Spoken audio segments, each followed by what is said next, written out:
Hi friends, welcome back to my channel சமையல் செய். இன்றைக்கி என்ன வீடியோன்னு பார்த்தீங்கன்னா, காலையில் குழந்தைங்க லஞ்ச் பாக்ஸுக்கு சமையல் செய்ய போகிறாங்க. அது என்னென்ன சமையல் அப்படின்றத பார்க்கலாங்க. காலையில் 6 மணிக்கு தாங்க எழுந்ததும் அரிசியெல்லாம் ஊற வச்சு லெமன் ரைஸ் தாங்க செய்ய போகிறேன். ரொம்பவே சிம்பிளான சமையல் தாங்க. லெமன் ரைஸு இது கூடவே வாழைக்காய் வறுவலுங்க, பொரியல் மாதிரி தேங்காய்லாம் திருவி போட்டு செய்ய போகிறேன். குழந்தைங்களுக்கு ரொம்பவே பிடிக்கும் அது. அதுக்கப்புறமா காலையில் சாப்பிட்றதுக்கு எப்பயும் போல் தோசை, சட்னி இதெல்லாம் தாங்க செய்ய போகிறேன். இதெல்லாம் ஒரு வீடியோவாக நினைப்பீங்க. ஒருத்தர் ஒரு விதமாக லெமன் ரைஸ் எல்லாம் செய்வீங்க. நான் எப்படி செய்கிறேன் அப்படின்றத தான் உங்கள்கிட்ட ஷேர் பண்ணிக்க போகிறேன். பாருங்கள், இந்த வீடியோ உங்களுக்கு பிடிச்சிருக்குன்னு நினைக்கிறேன். பிடிச்சிருந்தா லைக் அண்ட் சப்ஸ்கிரைப் செய்யுங்க. ஃபுல் வீடியோ பாருங்கள். பார்த்துட்டு எப்படி இருந்துச்சுன்னு சொல்லுங்கள். இப்போ சமைக்கலாம் வாங்க. சமைக்கிறதுக்கு முன்னாடி அரிசி ஊற வச்சுக்கலாங்க. அரிசி எந்த அளவுக்கு தேவையோ அந்த அளவுக்கு நல்லா கழுவிட்டு ஊற வச்சுக்கினாங்க.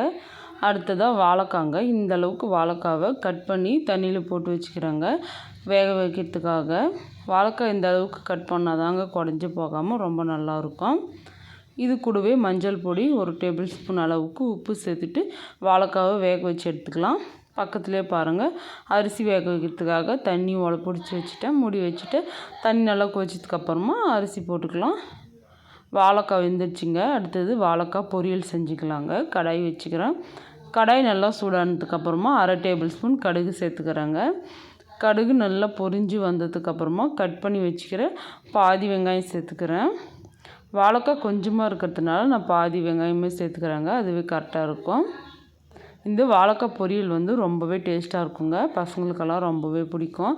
அதனால தான் லெமன் ரைஸ் கூட வாழைக்காய் பொரியல் செய்கிறேன். வெங்காயம் கொஞ்சம் நல்லாவே வதங்கணுங்க. நல்லா ப்ரௌன் கலராக வதங்கி வந்தால் தான் டேஸ்ட் நல்லாயிருக்கும். அதுக்காக இப்போது வெங்காயம் வதங்கினதுக்கப்புறமா ஒரே 1 டேபிள் ஸ்பூன் அளவுக்கு இஞ்சி பூண்டு பேஸ்ட் சேர்த்துக்கிறேங்க. அதிகமாக சேர்த்தா நல்லா இருக்காது. 1 டேபிள் ஸ்பூன் அளவுக்கு சேர்த்தாலே போதும். இஞ்சி பூண்டு நல்லா வதங்கணுங்க. பொன்னிறமாக வதங்கினதுக்கப்புறமா தக்காளி சேர்க்கணும். பாருங்கள், இந்த அளவுக்கு நல்லா வதங்கணும். வதங்கினதுக்கப்புறமா கட் பண்ணி வச்சுக்கிற ஒரு தக்காளி சேர்த்துக்கிறேன். நல்லா பெரிய சைஸ் தக்காளி நல்லா பழமாக எடுத்து கட் பண்ணி வச்சுக்கிறேன். சேர்த்துட்டு நல்லா மிக்ஸ் பண்ணிக்கலாம். இது கூடவே உப்பு சேர்த்துக்கிறேங்க. உப்பு பார்த்து சேர்த்துக்கோங்க. ஏன்னா நம்ம வாழைக்காய் வேக வைக்கும்போது உப்பு சேர்த்து தான் வேக வச்சுக்கிறோம்.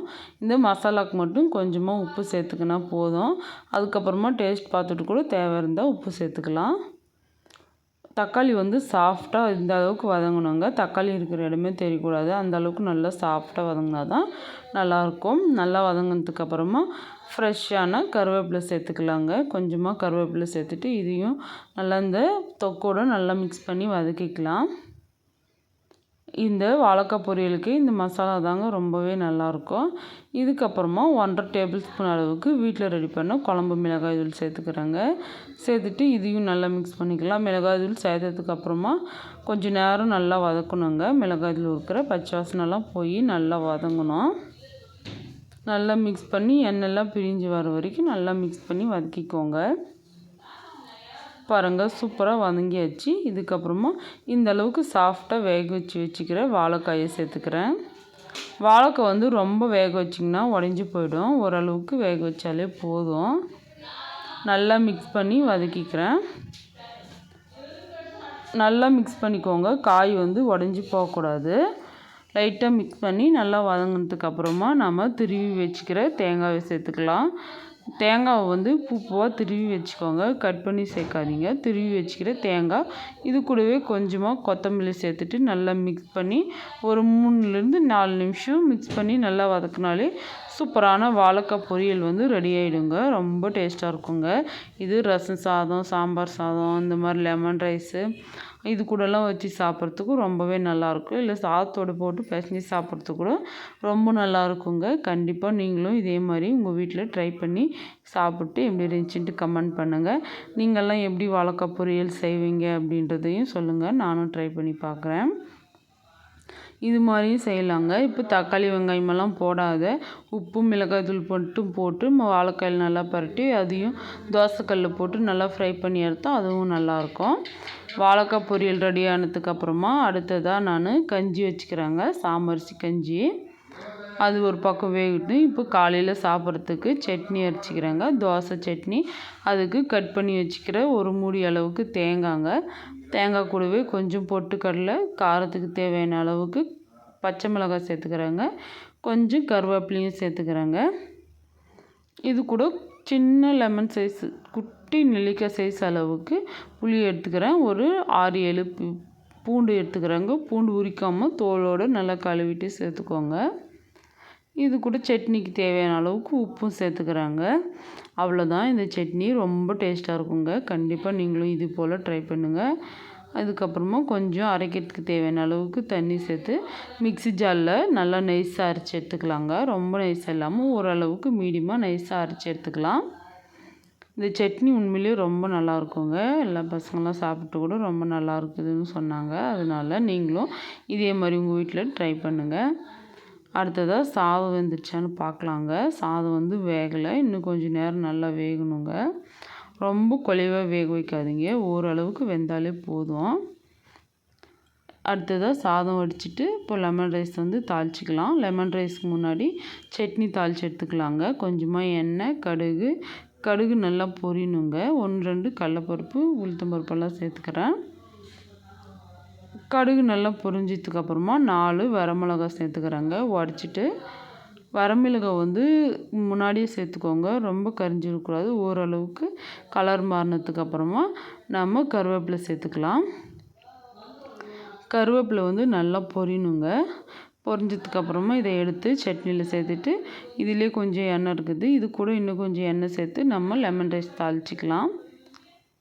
இன்னும் கொஞ்சமாக எண்ணெய் சேர்த்துட்டு அடுத்தது லெமன் ரைஸ்க்கு தேவையான பொருளெல்லாம் போட்டு நல்லா மிக்ஸ் பண்ணி சாதம் போட்டு கிளறினா ரொம்ப சிம்பிளான லெமன் ரைஸ் வந்து ரெடி ஆகிடும்.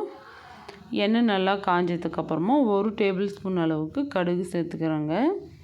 கடுகு சேர்த்துட்டு உங்களுக்கு தேவை இருந்தால் கடலைப்பருப்பு, உளுத்தம்பருப்பு, வேர்க்கடலை இதெல்லாம் சேர்த்துக்கலாங்க. எங்கள் பசங்க சாப்பிட மாட்டாங்க. அதனால நான் இன்றைக்கி அதெல்லாம் சேர்க்காமல் ரொம்பவே சிம்பிளாக தான் செய்ய போகிறேன். அதுக்கப்புறமா உடச்சி வச்சுக்கிற வரமிளகாய், அரை பெரிய வெங்காயத்தை கட் பண்ணி வச்சுக்கிறேன். அதையும் சேர்த்துக்கிறேன். சேர்த்துட்டு நல்லா மிக்ஸ் பண்ணிக்கலாங்க. இந்த வெங்காயம் வரமிளகாய்லாம் நல்லா பொன்னிறமாக வதங்கி வரணும். இதுக்கப்புறமா கொஞ்சமாக கருவேப்பிலையும் சேர்த்துட்டு நல்லா மிக்ஸ் பண்ணிக்கலாம். அடுத்தது மஞ்சள் பொடிங்க. அரை டேபிள் ஸ்பூன் அளவுக்கு மஞ்சள் பொடி சேர்த்துட்டு நல்லா மிக்ஸ் பண்ணிக்கலாம். லெமன் ரைஸ்க்கெல்லாம் மஞ்சள் பொடி சேர்த்து செஞ்சால் நல்லா கலர்ஃபுல்லாக நல்லாயிருக்கும்.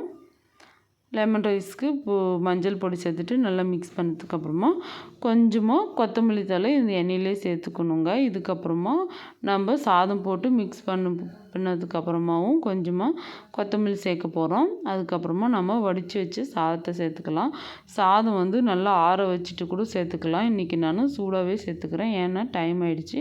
அதுக்கப்புறமா லெமன் ஊற்றி நல்லா மிக்ஸ் பண்ணி எடுத்த லெமன் ரைஸ் ரெடி. காலையில் சாப்பிட்றதுக்கு தோசையும் கடன்னு சுட்டுட்டாங்க.